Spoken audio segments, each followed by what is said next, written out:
ಜಿಲ್ಕಾ theatrically lockdown ಇಂದ ಸ್ವಲ್ಪ ಮೊದಲೇ ರಿಲೀಸ್ ಆಯ್ತು, ಎವರೇಜ್ ಆಯ್ತು, ಬಟ್ ರಿಪೋರ್ಟ್ ಚೆನ್ನಾಗಿ ಬಂತು. ಪರ್ಫಾರ್ಮೆನ್ಸ್ ಮಾಡೋದಕ್ಕೆ ಅವಕಾಶ ಬೇಕಿತ್ತು ಸಿನಿಮಾದಲ್ಲಿ. ಈ ಒಂದು ಸಿನಿಮಾದಲ್ಲಿ ತುಂಬಾ ಚೆನ್ನಾಗಿ ಸಿಕ್ತು ನನಗೆ. ಶಿವಣ್ಣ ಸರ್ನ ಇಲ್ಲಿ ತನಕ ನಾನು ಪರ್ಸನಲಿ ಮೀಟ್ ಆಗಿಲ್ಲ. ಅವರಾಗಿನೇ ಕಾಲ್ ಮಾಡಿ ಒಂದು 3 ಮಿನಿಟ್ಸ್ ಸಿನಿಮಾ ಬಗ್ಗೆನೇ ಮಾತಾಡಿದ್ರು. ಕಭಿ ಖುಷಿ ಕಭಿ ಗಮ್ ಹಿಂದಿ ಸಿನಿಮಾ ಇದೆಯಲ್ಲ, ಅದನ್ನ ನೋಡಿದ್ದೀರಾ ನೀವು? ಅದರಲ್ಲಿ ತಪ್ಪನ್ನ ತುಂಬಾ ಚೆನ್ನಾಗಿ ಹೇಳಿದ್ದಾರೆ, ಇದರಲ್ಲೂ ನೀವು ತಪ್ಪನ್ನ ತುಂಬಾ ಚೆನ್ನಾಗಿ ಹೇಳಿದ್ರೆ ನನಗೆ ತುಂಬಾ ಇಷ್ಟ ಆಯ್ತು ಅಂತ ಹೇಳಿದ್ರೆ. ಕತೆ ನನಗೆ ಡೈರೆಕ್ಟರ್ ಸರ್ ಇಲ್ಲಿವರೆಗೂ ಒಂದು 5-6 ಸತಿ ಹೇಳಿದ್ದಾರೆ. ಒಂದ್ಸತಿ ಕತೆ ಹೇಳಕ್ ಕೂತ್ಕೊಂಡ್ರೆ 3 ಅವರ್ 4 ಅವರ್ ಕತೆ ಹೇಳ್ತಾರೆ ಡೈರೆಕ್ಟರ್ ಸರ್. ನಂದು ಆಕ್ಸಿಡೆಂಟ್ ಆಗಿದ್ದ ಪಾಯಿಂಟ್ ಹೇಳಿದ್ರು ಇವರು, ಅದು ಇವರಿಂದನೇ ಆಗಿದೆ ಆಕ್ಚುಲಿ. ಶೂಟಿಂಗ್ ಮಾಡಿರೋ ಲೊಕೇಶನ್ ಎಲ್ಲ ಹಂಗೆ ಇದೆ, ಬೆಟ್ಟ ಗುಡ್ಡ ಕಾಡು. ನಾವು ಶೂಟ್ ಮಾಡಿರೋ ಲೊಕೇಶನ್ಸ್ ಕೂಡ ಇವ್ರು ಕಾಲ್ ಮುರ್ಕೊಂಡಿದ್ರು, ನನಗೆ ಕತ್ತೇಟಾಗಿತ್ತು. ಆತ್ಮೀಯ ಕನ್ನಡ ಪಿಕ್ಚರ್ ವೀಕ್ಷಕರಿಗೆ ನಮಸ್ಕಾರ. ನಾನು ಪ್ರವೀಣ್ ಅಂತ. ಈ ಹೊತ್ತು ನನ್ನ ಜೊತೆಗೆ ಆಪರೇಷನ್ ಲಂಡನ್ ಕೆಫೆ ಹೆಸರೇನೆ ಇಂಟರ್ನ್ಯಾಷನಲ್ ಲೆವೆಲಲ್ಲಿದೆ, ಸಿನಿಮಾನೂ ಅದೇ ಥರ ಇದೆ. ಆ್ಯಂಡ್ ಈಗಾಗಲೇ ಟೀಸರ್ ರಿಲೀಸ್ ಆಗಿದೆ, ಒಂದು ಸಾಂಗ್ ಕೂಡ ರಿಲೀಸ್ ಆಗಿದೆ. ಆ ಸಿನಿಮಾದ ನಾಯಕ ನಾಯಕಿ ನಿರ್ಮಾಪಕರು ನನ್ನ ಜೊತೆಗಿದ್ದಾರೆ. ಒಂದಷ್ಟು ಜನ ಮಿಸ್ಸಿಂಗು, ಅವ್ರ ಜೊತೆ ಇವ್ರ ಜೊತೆ ಅವ್ರ ಬಗ್ಗೆ ಎಲ್ಲ ಮಾತಾಡಿಸ್ತೀನಿ. ಮೊದಲಿಗೆ ಕಾರ್ಯಕ್ರಮಕ್ಕೆ ಸ್ವಾಗತ Kavish and Megha and Vijay sir. Thank you. So ಒಬ್ಬೊಬ್ಬರ ಬಗ್ಗೆನೂ ಮಾತಾಡ್ಸ್ತಾ ಹೋಗೋಣ. ಫಸ್ಟಿಗೆ ಸ್ಟಾರ್ಟ್ ವಿತ್ ಯಾರತ್ರ ಸ್ಟಾರ್ಟ್ ಮಾಡೋಣ? ಇವ್ರು ಮೇಘಲಿಂದನೇ ಸ್ಟಾರ್ಟ್ ಮಾಡಿ, ನಮ್ಮ ಹೀರೋಯಿನ್. ಆ್ಯಕ್ಚುಲಿ ತುಂಬ ವಿಷಯ ಇವ್ರ ಹತ್ರ ಇರೋದು, ಅದಕ್ಕೆ ಇವ್ರನ್ನೇ ಕೇಳ್ಕೋಣ. ಒಂದು ಅಂದರೆ ಈ ಒಂದು ಸ್ಕೇಲ್ ಅಂದರೆ ನನ್ನ ಏನು ಆ ಒಂದು ಟೀಸರು ಅಥವಾ ಒಂದು ಗ್ಲಿಮ್ಸ್ ನೋಡೋದು, ನೀವು ಫಸ್ಟ್ ಟೈಮ್ ಆ ಪೋಸ್ಟ್ಗಳು ಕಳಿಸ್ದಾಗಲೇ ಅಂದರೆ ನಾನು 1 ಇಯರ್ ಬ್ಯಾಕ್ ನೋಡಿದ್ದೆ. ಅಂದರೆ ನೀವೊಂದು ಅನೌನ್ಸ್ಮೆಂಟು ಇದ್ರದ್ದೆಲ್ಲ ನೋಡಿದಾಗಲೇ ಯಾರೋ ದೊಡ್ಡ ಸ್ಕೇಲಲ್ಲಿ ದೊಡ್ಡ ಆಟ ಆಡೋಕ್ಕೆ ಬಂದಿದ್ದಾರೆ ಅಂತ. ಬಿಕಾಸ್ ಆ ಪೋಸ್ಟರ್ ನೋಡಿದಾಗ ಅಷ್ಟು ಜನ ಆರ್ಟಿಸ್ಟ್ ಅಂದರೆ ತುಳು ಇಂಡಸ್ಟ್ರಿಯ ಈಗಿನ ಟ್ರೆಂಡಲ್ಲಿರುವಂಥ ಸ್ಟಾರ್ಗಳು. ಸೊ ಇಲ್ಲಿನ ಒಂದು ಈಗ ಮೇಘ ಇರ್ಬೋದು ಅಥವಾ ಈ ಒಂದು ಕಾಂಬಿನೇಷನ್ನೇ ವಿಶೇಷವಾಗಿ ಕಾಣಿಸ್ತಾ ಇತ್ತು. ಮತ್ತು ಎಲ್ಲ ಪ್ಯಾನ್ ಇಂಡಿಯಾ ಅನ್ನೋ ಟೈಮಲ್ಲಿ ಇನ್ನೊಬ್ಬರು ಹೊಸ ಟೀಮು ಒಂದು ಪ್ಯಾನ್ ಇಂಡಿಯಾ ಸ್ಕೇಲಲ್ಲಿ ಒಂದು ಸಿನಿಮಾ ಬರ್ತಿದೆ ಅಂತ ಅನ್ನಿಸ್ತು. ಸೊ ಹೆಸರು ಆಪರೇಷನ್ ಲಂಡನ್ ಕೆಫೆ ಅಂತ ಇಟ್ಟಿದ್ದೀರಾ. ನೋಡಿದ್ರೆ ನಮ್ಮ ಪಶ್ಚಿಮ ಘಟ್ಟಗಳಲ್ಲೆಲ್ಲ ಓಡಾಡ್ದಂಗೆ ಇದ್ದೀರಾ. ಸೊ ಕಮ್ಯುನಿಸ್ಟು ಧ್ವಜ ಬೇರೆ ಇದೆ, ಏನಿದು ಅಂತ. So operation London cafe, but information line after operation London cafe. Okay, operation London cafe ಆದ ನಂತರ ಏನಾಯ್ತು ಅಂತ ಇವಾಗ ತೋರಿಸ್ತಾ ಇದ್ದೀವಿ. ಸೊ ಇದರಲ್ಲಿ ಸ್ಟಾರ್ ಕಾಸ್ಟ್ ಬಂದರು ಕನ್ನಡದಿಂದ ಮೇಘ, ಬಿ ಸುರೇಶ್ ಸರ್ ಇದ್ದಾರೆ, ಮತ್ತು Arjun Kapikad, Tulu industry hero, Tulu super star ನಮಗವರು. ಸೊ ಮರಾಠಿಯಿಂದ ಶಿವಾನಿ ಸುರ್ವೆ ಮತ್ತು ವಿರಾಟ್ ಮಡಿಕೆ ಅಂತಿದ್ದಾರೆ. ಸೊ ಮತ್ತು ತುಂಬ ಆರ್ಟಿಸ್ಟ್ಗಳು ತುಂಬ ಜನ ಇದ್ದಾರೆ. But again back to story ಲೈನಿಗೆ ಅಥವಾ ನಮ್ಮ presentation point of view think ಮಾಡಿದ್ರೆ ನಮಗೆ ಏನಿತ್ತು ಅಂತ ಹೇಳಿದ್ರೆ, ಇನಿಷಿಯಲಿ ನಾನು ಆಪ್ರೇಷನ್ ಸಬ್ಜೆಕ್ಟ್ ಸ್ಟೋರಿ ಬರೆದಿರೋದು ನಾನೇ. ಸೊ ಬರೆದು ವಿಜಯ್ ಅಣ್ಣಂಗೆ ಹೇಳಿದಾಗ, ನಾನು ಅವರು ತುಂಬ ಲಾಂಗ್ ಟೈಮ್ ಫ್ರೆಂಡ್ಸ್. ಅವರೊಂದು ಸಿನಿಮಾ ಮಾಡಬೇಕಂತಿದ್ರು. ಅದರ ನಂತರ ನಮ್ದು ಮತ್ತೊಂದಿಷ್ಟು ಜನ ಫ್ರೆಂಡ್ಸ್ ಎಲ್ಲ ಜೊತೆಯಾಗಿ ಒಂದು ಟೀಮನ್ನು ಸೆಟಪ್ ಮಾಡ್ಕೊಂಡು ಇಂಡಿಯನ್ ಫಿಲ್ಮ್ ಫ್ಯಾಕ್ಟ್ರಿ ಅಂತ ಮಾಡ್ಕೊಳ್ತೀವಿ. ಸೊ ಅದರಲ್ಲಿ ಏನಂತ ಹೇಳಿದ್ರೆ ವಿಜಯಣ್ಣ ಲೀಡ್ ಮಾಡಿ ನಮ್ಗೇನಿತ್ತು ಅಂತ ಹೇಳಿದ್ರೆ, ಒಂದು ಸಿನಿಮಾ ಜಿಲ್ಕಾ ಮಾಡುವಾಗ, ನಾನು ಫಸ್ಟ್ ಸಿನಿಮಾ ಜಿಲ್ಕಾ ಮಾಡಿದಾಗ ಅದ್ರ ಬಗ್ಗೆ ಮಾತಾಡ್ತೀನಿ, ವಿಷಯ ಇದೆ. ಹಾಂ, ಸೊ ಅದು ಮಾಡುವಾಗ ನಾನು ಅಣ್ಣಂಗೆ ಏನು ಹೇಳಿದ್ದೆ ಅಂತ ಹೇಳಿದ್ರೆ, ಒಂದು ಏನೇ ಸಿನಿಮಾ ಮಾಡಿದ್ರು ಅದಕ್ಕೆ ಬೇಕಾದ ಬಜೆಟ್ ಬೇಕು. ನಾವು ಕಾಂಪ್ರಮೈಸ್ ಮಾಡಿದ್ರೆ ಆಡಿಯನ್ಸಿಗೆ ಹೋಗಿ ಕಿವಿ ಮಾತು ಹೇಳೋಕ್ಕಾಗಲ್ಲ. ಈ ಸೀನಲ್ಲಿ ಅಷ್ಟು ಚೆನ್ನಾಗಿಲ್ಲ, ನೆಕ್ಸ್ಟ್ ಸೀನಲ್ಲಿ ಚೆನ್ನಾಗಿ ಮಾಡಿದ್ವಿ ಅಂತ ಹೇಳೋಕ್ಕಾಗಲ್ಲ. ಸೊ ನನಗೇನಂತ ಹೇಳಿದ್ರೆ, ನಾವು ಟೈಮ್ ತಗೊಂಡು ಮಾಡೋಣ, ಇಟ್ಸ್ ಓಕೆ, ಬಟ್ ಕಂಪ್ಲೀಟ್ ಸಿನಿಮಾದಲ್ಲೆಲ್ಲೂ ಕಾಂಪ್ರಮೈಸ್ ಆಗೋದು ಬೇಡ ಅಂದರೆ. ಅದಕ್ಕೆ ನೀವು ಹೇಳ್ದಂಗೆ ಕ್ವಾಲಿಟಿ ಆ ಲೆವೆಲ್ಗೆ. ಮತ್ತು ಟೆಕ್ನಿಷಿಯನ್ ಪಾಯಿಂಟ್ ಆಫ್ ವ್ಯೂ ಅಷ್ಟೇ. ಇವರು ನಮ್ಮ ಕ್ಯಾಮ್ರಾಮ್ಯಾನ್ ನಾಗಾರ್ಜುನ್ ಸರ್, ಅದರ ನಂತರ ಡೈರೆಕ್ಟರ್ ಸಡಗರ ರಾಘವೇಂದ್ರ, ಅದರ ನಂತರ ವಿಕ್ರಮ್ ಅವರವರು ಆ್ಯಕ್ಷನ್ ಮಾಡಿದ್ದಾರೆ, ಅರ್ಜುನ್ ಸರ್ ಮಾಡಿದ್ದಾರೆ, ಮಾಸ್ ಮಾಧವ್ ಅವ್ರು ಮಾಡಿದ್ದಾರೆ. ಸೊ ಒಂದಿಷ್ಟು ಹ್ಯೂಜ್ ಟೀಮೇ ಇದೆ. ಸೊ ಥ್ಯಾಂಕ್ಸ್ ಟು ಆಲ್, ಎಲ್ಲರೂ ನಮ್ಮ ಜೊತೆ ಕೊಲಾಬರೇಟ್ ಆದರು. ಸೊ ಅಂದರೆ ಆಗಲೇ ಒಂದು ವಿಷಯ ಬರ್ತಾಯಿತ್ತು ಜಿಲ್ಕಾ ಅಂತ. ಸೊ ಸುಮಾರು ಜನಕ್ಕೆ ಗೊತ್ತಿಲ್ಲ, ಲಾಕ್ಡೌನ್ ಟೈಮಲ್ಲಿ ನಾನು ನೋಡಿದ್ದೆ. ಸೊ ಆವಾಗ ನಾನು ಆ್ಯಕ್ಚುಲಿ ಇನ್ನೂ ಆವಾಗ ಚಾನಲಲ್ಲಿ ಇದ್ದಂತ ಅನ್ಸುತ್ತೆ, ಮೇ ಬಿ ಆ ಕಂಟೆಂಟ್ ಬಗ್ಗೆ ಗೊತ್ತಿಲ್ಲ ಎಷ್ಟು ಜನ ನೋಡಿದಾರೋ, ಯಾರು ಇದು ಮಾಡಿದಾರೋ. ಬಟ್ ಕರುನಾಡ ಚಕ್ರವರ್ತಿ ಡಾಕ್ಟರ್ ಶಿವರಾಜ್ ಕುಮಾರ್ ಅವ್ರಿಗೆ ಸಿನಿಮಾ ಅಂದರೆ ತುಂಬ ಇಷ್ಟ. ಆ್ಯಂಡ್ ಅದನ್ನು ಇಷ್ಟಪಟ್ಟು ಹುಡ್ಕೊಂಡು ಫೋನ್ ಮಾಡಿರೋಂಥ ವಿಷಯ, ಅದನ್ನು ಹೇಳ್ಬೋದಾ? Yes please. ಅದೇನು ಗೊತ್ತಾ, ಆ್ಯಕ್ಚುಲಿ ಜಿಲ್ಕಾ ಥಿಯೇಟ್ರಿಕಲಿ ಲಾಕ್ಡೌನಿಂದ ಸ್ವಲ್ಪ ಮೊದಲೇ ರಿಲೀಸ್ ಆಯಿತು. ನಮಗೆ ಎವರೇಜ್ ಆಯಿತು, ಬಟ್ ರಿಪೋರ್ಟ್ ಚೆನ್ನಾಗಿ ಬಂತು. ಬಟ್ ಅದ ನಂತರ ಲಾಕ್ಡೌನಲ್ಲಿ, ಆಫ್ಟರ್ ಜಸ್ಟ್ ಲಾಕ್ಡೌನ್ ಟೈಮಲ್ಲಿ OTT ಬಿಟ್ವಿ. ಅದ ನಂತರ ಒಂದಿನ ನನಗೆ ರಾತ್ರಿ 11 ಗಂಟೆಗೆ ಒಂದು ಕಾಲ್ ಬರುತ್ತೆ, ಸರ್ಪ್ರೈಸಿಂಗ್ ಕಾಲ್. ನಾನು ಇವನ್ ಶಿವಣ್ಣ ಸರ್ನ ಇಲ್ಲಿ ತನಕ ನಾನು ಪರ್ಸ್ನಲಿ ಮೀಟ್ ಆಗಿಲ್ಲ. ಸೊ ನನಗೊಂದು ಕಾಲ್ ಮಾಡಿ ಹೇಳಿದ್ರು, ಶಿವಣ್ಣ ನಿಮ್ಗೆ ಕಾಲ್ ಮಾಡ್ತಾರೆ ಇವಾಗ ಅಂತ. ನಾನು ಶಿವಣ್ಣ ನನಗೆ ಯಾಕೆ ಕಾಲ್ ಮಾಡ್ತಾರೆ, ಯಾರು ಹಿಂಗೇನೋ ಹೇಳ್ತಿದ್ದಾರೆ ಅನ್ನೋದು ನನ್ನ ಪಾಯಿಂಟ್ ಆಫ್ ವ್ಯೂ ಇತ್ತು. ಸೊ ದೆನ್ ವಾಪಸ್ ಮಾಡಿದ್ರೆ ಶಿವಣ್ಣ ಸರ್ ಅವ್ರು ಹೇಳೋದು, ಸಿನಿಮಾ ನೋಡಿದೆ ನಾನು, ತುಂಬ ಇಷ್ಟ ಆಯ್ತು ನನಗೆ, ತುಂಬ ಡಿಫ್ರೆಂಟಾಗಿ ಮಾಡಿದ್ದೀರಿ. ಸೊ ಆ್ಯಸ್ ಎ ಡೈರೆಕ್ಟರ್ ನಾನು ಫಸ್ಟ್ ಟೈಮ್ ಅದನ್ನು ಡೈರೆಕ್ಟ್ ಮಾಡೋದ್ರಿಂದ ನನಗೆ ಫಸ್ಟ್ ಟೈಮ್ ಡೈರೆಕ್ಷನ್ ಅಂತ ಅನಿಸಿಲ್ಲ ಅದ್ರ ಬಗ್ಗೆ.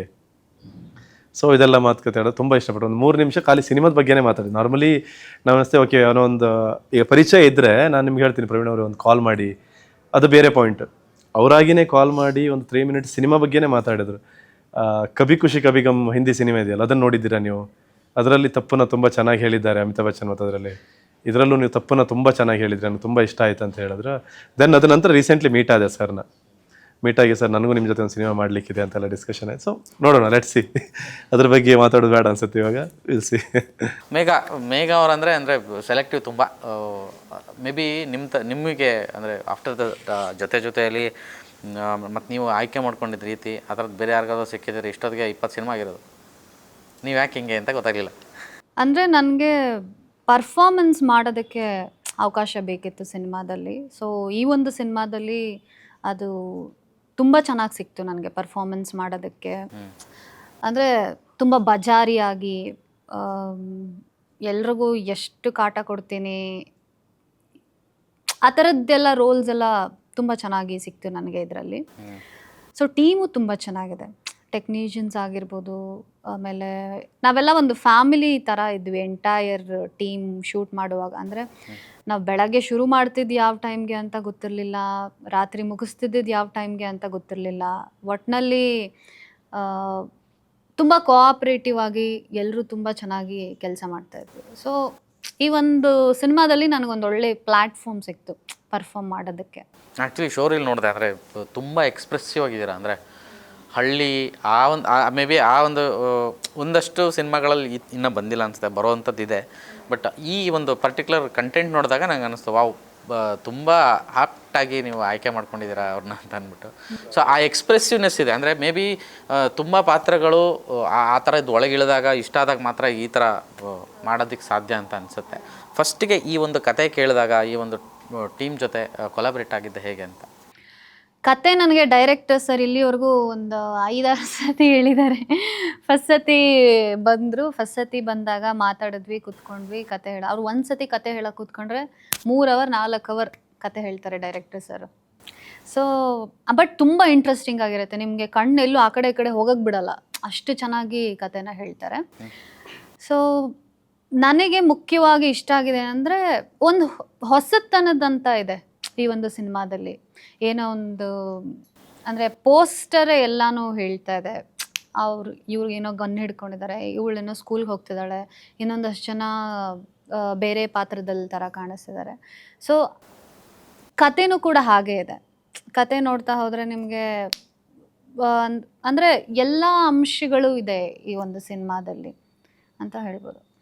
ತುಂಬ ಅಡ್ವೆಂಚರಸ್ ಆಗಿದೆ ಅಂತ ಅನ್ಸುತ್ತೆ. ಕಾಡು ನಾವು ಶೂಟ್ ಮಾಡಿರೋ ಲೊಕೇಶನ್ಸ್ ಕೂಡ ಇವ್ರು ಕಾಲು ಮುರ್ಕೊಂಡಿದ್ರು, ನನಗೆ ಕತ್ತೇಟಾಗಿತ್ತು. ಒಂದಷ್ಟು ಜನಕ್ಕೆ ನಾನಂತೂ ನನ್ನನ್ನು I have one that incident. ಅದು ಒಂದು ಇದರಲ್ಲಿ ಎತ್ಕೊಂಡು ಹೋಗಬೇಕು, ನನ್ನನ್ನು ಎತ್ಕೊಂಡು ಹೋಗ್ಬೇಕಾದ್ರೆ ಅದು ಹಿಂಗೆ ಅಪ್ಪಿದೆ, ಹತ್ತಬೇಕು, ಅವ್ರಿಗೆ ಹತ್ತಕ್ಕಾಗಿಲ್ಲ, ಬಿಟ್ಬಿಟ್ರು ನನ್ನ ಕೆಳಗಡೆ. ಬಿದ್ದುಬಿಟ್ಟೆ ನಾನು, ಫುಲ್ ಕೆಳಗಡೆ ಬಿದ್ದು ಕತ್ತೇಟಾಗಿ ಆ ಥರ ಎಲ್ಲ ಆಗಿದೆ. ಬಟ್ ನಾವು ಶೂಟಿಂಗ್ ಮಾಡಿರೋ ಲೊಕೇಶನ್ ಎಲ್ಲ ಹಾಗೆ ಇದೆ, ಫುಲ್ ಎಲ್ಲ ಬೆಟ್ಟ ಗುಡ್ಡ ಕಾಡು ಅದೇ ಥರನೇ ಇದೆ. ಸೊ ಎಲ್ಲ ವೆರಿ ಚಾಲೆಂಜಿಂಗ್. ಟ್ರಕ್ ಮಾಡ್ಕೊಂಡು ಹೋಗ್ಬೇಕಿತ್ತ? ಅದೇ ತುಂಬ ಅಂದರೆ ನಾರ್ಮಲಿ ನೀವು ಗೆಸ್ ಮಾಡಿದ್ರೆ ನಾವು ಸ್ಟಾರ್ಟ್ ಮಾಡಿದ್ರೆ ಲೊಕೇಶನ್ ರೀಚ್ ಆಗಲಿ ನಮ್ಗೆ 6 ಗಂಟೆಗೆ ಹೊರಟ್ರೆ 7-8 ಗಂಟೆ ಆಗಿರೋದು ರೀಚ್ ಆಗಲಿಕ್ಕೇನೆ. ಮತ್ತು ಅದರಲ್ಲೂ ಚಿಕ್ಕಮಗಳೂರು ಹಿಲ್ಸ್ ಅಲ್ಲೆಲ್ಲ ಹೋದ್ರಂತೂ ಹಾಫ್ ಆ್ಯನ್ ಅವರ್ ನಮ್ಗೆ ಜಸ್ಟ್ ಇವರಿಗೆ ನಂದು ಆಕ್ಸಿಡೆಂಟ್ ಆಗಿದ್ದ ಪಾಯಿಂಟ್ ಹೇಳಿದ್ರು ಇವರು, ಅದು ಇವರಿಂದನೇ ಆಗಿದೆ ಆ್ಯಕ್ಚುಲಿ. ಇವಳು ಏನು ಮಾಡಿದ್ರು ಅಂದರೆ ಶೂಟಿಂಗ್ ಆಗ್ತಿರ್ಬೇಕಾದ್ರೆ ಇವ್ರು ರೀಸಸ್ ಹೋಗ್ಲಿಕ್ಕಿದೆ ಅಂತ ಹೇಳಿದ್ರು. ಅದೇ ಅಂದರೆ 3/4 ಗಂಟೆ ಟೈಮ್ ಇದೆ. ಇನ್ ಬಿಟ್ವೀನಲ್ಲಿ ಇವ್ರು ಶಾರ್ಟ್ ಮತ್ತೆ ಚೇಂಜ್ ಮಾಡಬೇಕಾಯ್ತಲ್ವಾ. ಇವ್ರು ಹೋಗಿ ಬರೋ ತನಕ ಟೈಮ್ ವೇಸ್ಟ್ ಮಾಡೋದು ಯಾಕಂತ ಹೇಳಿ ಫ್ಲೈ ಕ್ಯಾಮ್ ಅಂತ ತರಿಸಿ ಒಂದು ರನ್ನಿಂಗ್ ಶಾಟ್ ಇತ್ತು, ಅದು ಒಂದು ಕಲ್ಲಿಂದ ಇನ್ನೊಂದು ಕಲ್ಲಿ ಜಂಪ್ ಮಾಡಬೇಕಿತ್ತು. ಅಂದ್ರೆ ಆ ದಿನ ಶಾರ್ಟ್ ಅಲ್ಲಿ ಒಂದು ಪ್ಲಾನಿಂಗ್ ಅಂತ ಹೆಂಗೆ ಹೇಳಕ್ ಸಾಧ್ಯ? ನನಗೆ ಸುಸುಗ್ ಹೋಗ್ಬೇಕಂದ್ರೆ ಅಲ್ಲಲ್ಲ ನಾನು ಏನ್ ಮಾಡ್ಲಿ, ನಾನು ಕ್ಯಾರವನ್ ಹಿಡ್ಕೊಂಡು ಹೋಗ್ಲೇಬೇಕು, ಅಲ್ಲಿ ಇಲ್ಲಿ ನಾನು ಅಲ್ಲಲ್ಲ ನಾಟ್ ಲೈಕ್ ದಟ್. ಟ್ರೈ ಮಾಡಿದ್ದು ನಿಮ್ದು ತಪ್ಪು ಅಲ್ಲ, ಆ ಗ್ಯಾಪ್ ಅಲ್ಲಿ ಟೈಮ್ ಯಾಕೆ ವೇಸ್ಟ್ ಮಾಡೋದು? ನಸಿ ಅಗೇನ್ ಒಂದು ದೊಡ್ಡ ಸಿನಿಮಾ ಅಂತ ಮಾಡಿದಾಗ ತುಂಬಾ ಬಜೆಟ್ ಅದೆಲ್ಲದನ್ನು ನೋಡ್ಕೊಳ್ಬೇಕಲ್ಲ. ಆ ಟೈಮ್ ಪೀರಿಯಡ್ ಅಲ್ಲಿ ನನಗೆ ಏನಂತ ಹೇಳಿದ್ರೆ ನಮ್ದು ಏನು ಪ್ಲಾನಿಂಗ್ ಡಿಸ್ಕಷನ್ ಆಯ್ತು ಅಂತ ಹೇಳಿದ್ರೆ, ಹೆಂಗಿದ್ರು ಟೈಮ್ ಇದೆಯಲ್ಲ ಸರ್, ನಾವೊಂದು ಶಾರ್ಟ್ ತಗೊಂಡ್ಬಿಡೋಣ ಅಂತ ಫ್ಲೈ ಕ್ಯಾಮೆಲ್ಲ ತರಿಸಿ ಟೇಕಿಗೆ ಹೋದ್ವಿ. ಬಟ್ ನಮ್ಮ ನಾರ್ಮಲ್ ಇಬ್ಬರದೇ ಟಾಕಿ ಪೋರ್ಷನ್ ಇತ್ತಲ್ವಾ, ಅಂದರೆ ಮಿಸ್ಟೇಕ್ ಪಾರ್ಟಲ್ಲಿ ಹಿಡಿದು ನಮ್ದು ಅಂದರೆ ಸಡನ್ ಡಿಸಿಷನ್, ಅದು ಸ್ಟಂಟ್ ಇನ್ಸ್ಟ್ರಕ್ಷನ್ ಯಾರು ಇಲ್ಲ ಇತ್ತು. ಸೊ ಅವಾಗ ಏನಾಯಿತು, ಹೋಗಿ ಜಂಪ್ ಮಾಡಿದ್ರೆ ಕಾಲು ಟ್ವಿಸ್ಟ್ ಆಗಿಬಿಡ್ತು. ಅವಾಗ ನನ್ನ ಬಾಡಿ ವೆಯ್ಟ್ ತುಂಬ ಗೇನ್ ಮಾಡಿದ್ದೆ ನಾನು ಅದಕ್ಕೆ. ಸೊ ಅದರಲ್ಲಿ ಸ್ಲೋಪು ಚಿಕ್ಕಮಗಳೂರು ಹಿಲ್ಸ್ ಒಂದು ಅಬೋವ್ 80 ಬಾಡಿ ವೆಯ್ಟ್. ನಾನು ಏನು ಓಡ್ತಾ ಇದ್ದೆ ಅದರಿಂದ 3 ಪಟ್ಟು ಸ್ಪೀಡಲ್ಲಿ ಜಾಸ್ತಿಯಾಗಿ ನನ್ನ ಬಾಡಿ ಓಡಲಿ ಸ್ಟಾರ್ಟ್ ಆಗಿದೆ. ಅದು ಆಲ್ರೆಡಿ ಟ್ವಿಸ್ಟ್ ಆಗಿತ್ತು, ಲೈಕ್ ಲಿಗಮೆಂಟ್ ಕಟ್ ಆಗಿತ್ತು. ಓಡಿ ಹೋಗಿ ನೋಡಿದ್ರೆ ಕೆಳಗಡೆ ಇದು ನಾನು ರೈಟ್ ಸೈಡ್ಗೆ ಏನು ಮಾಡಿದೆ, ಜಂಪ್ ಮಾಡಿಕೊಂಡೆ, ಇದೆಲ್ಲ ಕಿತ್ತೋಗಿ 6 ತಿಂಗಳು ಬೆಡ್ ರೆಸ್ಟ್. ಲೆಟ್ರಲ್ಲಿ ಅಲ್ಲಿಂದ ಎತ್ಕೊಂಡು ನಾನು ಇಲ್ಲಿಂದ ಸ್ಪಾಟಲ್ಲಿ ಬಿದ್ದಿದ್ದೆ, ಅಲ್ಲಿಂದ ನನ್ನ ಎತ್ತಿ ಮೇಲ್ ತರಲಿಕ್ಕೆ 6 ಜನ ಎತ್ಕೊಂಡು ಬಂದಿದ್ದು. ಅರ್ಧ ಗಂಟೆ ಆಯ್ತು. ಇನ್ನೇನು ಅಷ್ಟೆಲ್ಲ ಕಳ್ಕೊಂಡು ನನ್ನ ತಮ್ಮ ಅಳ್ತಾ ಇದ್ದ, ನನ್ನ ಚಿಕ್ಕವನ ಮಗ ಶೂಟಿಂಗ್ ನೋಡೋಕೆ ಬಂದಿದ್ದ, ಅವ ಅಳ್ತಾ ಇದ್ದ. ಹಿಂಗೆ ಎಲ್ಲ ಎತ್ಕೊಂಡು ಹೋಗ್ತಿದ್ರೆ ಇವಳು ಮೇಲೆ ಕೆಳಗಡೆ ಬರ್ತಾರೆ, ನೋಡ್ಕೊಂಡು ಜಂಪ್ ಮಾಡ್ಬೇಕಲ್ಲೋ ಅಂತ. ನಾನು ಅಯ್ಯೋ ದೇವ್ರ. ನನಗೂ ಇದಕ್ಕೂ ಯಾವ ಥರದ ಸಂಬಂಧನೂ ಇಲ್ಲ. ಬಟ್ ಏನಾದ್ರೂ ನಾವು ಕಲಾವಿದ್ರಂದ್ರೆ ರೆಡಿ ಆಗ್ತೀವಿ, ಇಮಿಡಿಯೇಟಾಗಿ ಹತ್ಕೊಂಡು ಹೋಗ್ತೀವಿ. ಬಟ್ ಟೆಕ್ನಿಷಿಯನ್ಸ್ ಅಂತ ಬಂದಾಗ ನಮ್ಮ ಲೈಟ್ ಹುಡುಗರಾಗಿರ್ಬೋದು, ಪ್ರೊಡಕ್ಷನ್ ಹುಡುಗರಾಗಿರ್ಬೋದು, ಅವ್ರಿಗೆಲ್ಲ ಒಂದು ವೆಯ್ಟನ್ನ ಎತ್ಕೊಂಡು ಹತ್ತದಿದೆ ಅಲ್ವಾ ಬೆಟ್ಟದ ಮೇಲೆ. ನಿಜವಾಗ್ಲೂ ಅವ್ರಿಗೆ ಹ್ಯಾಟ್ಸ್ ಆಫ್ ಹೇಳಬೇಕು. ಪ್ರತಿದಿನ ಮಿನಿಮಮ್ ನಾವೆಲ್ಲಿ ಏನಿಲ್ಲ ಅಂದ್ರೆ 1 ಕಿಲೋಮೀಟ್ರ್ ಬೆಟ್ಟ ಹತ್ಕೊಂಡು ಹೋಗ್ತಾ ಇದ್ವಿ. But that is not easy ಅಲ್ವಾ, ಅಷ್ಟು ಭಾರವಾದಂಥ ಮಟೀರಿಯಲ್ಗಳನ್ನ ಎತ್ಕೊಂಡು ಹತ್ತೋದು. ಸೊ ಐ ಥಿಂಕ್ ಅವ್ರಿಗೆ ವಿ ಹ್ಯಾವ್ ಟು ಟೆಲ್. ನಾವು ಹೋಗ್ಬೇಕಾದ್ರೆ ನಾವು ನಾರ್ಮಲಿ ಏನು ಮಾಡ್ತಿದ್ವಿ ಅಂದರೆ ರೋಪ್ ಯೂಸ್ ಮಾಡಿ ಹೋಗ್ತಿದ್ವಿ. ಅವ್ರ ಆ ವೆಯ್ಟ್ಸ್ ಅದನ್ನೆಲ್ಲ ಜಿಮ್ಮಿ ಅದನ್ನೆಲ್ಲ ತಗೊಂಡು ಹೋಗುವಾಗ ಮತ್ತೊಂದೇನೆ ಇವಳು ಎಲ್ಲರಿಗೂ ಪಾರ್ಟಿ ಬೇರೆ ಕೊಟ್ಲು ಕ್ರಿಸ್ಮಸ್ಸಲ್ಲಿ. ಅದನ್ನು ನೋಡಿ ಸೀರಿಯಸ್ಲಿ ಮಜಾ ಕೇಳ್ತಿಲ್ಲ, ನಮಗೆ ಸೀರಿಯಸ್ ಆಗಿ ಹೇಳ್ತಿದ್ದೀನಿ. ಕ್ರಿಸ್ಮಸ್ ಇವೆಂಟ್ ಟೈಮಲ್ಲಿ ಅನಿಸುತ್ತೆ. ಸೊ ಅಂದರೆ ಲಿಟ್ರಲಿ ಹಗ್ಗ ಹಾಕೊಂಡು ನಮ್ಮನ್ನ ಇಳಿಸಿದ್ದು ಕೆಳಗಡೆ. ಅದರಲ್ಲಿ ಜಿಮ್ಮಿ ಮತ್ತು ವೆಯ್ಟ್ಸ್ ಅದೆಲ್ಲ ತಗೊಂಡೋದೆಲ್ಲ ನೋಡಿ ಇವಳು ದಿನ ಇಲ್ಲ ಎಲ್ಲರಿಗೂ ನನ್ನ ಸೈಡಿಂದ ಪಾರ್ಟಿ ಇದೆ ಇವತ್ತು ಅಂತೇಳಿ. ಪಾರ್ಟಿ ಅಂದ್ರೆ ಎಲ್ರಿಗೂ ಕೇಕ್.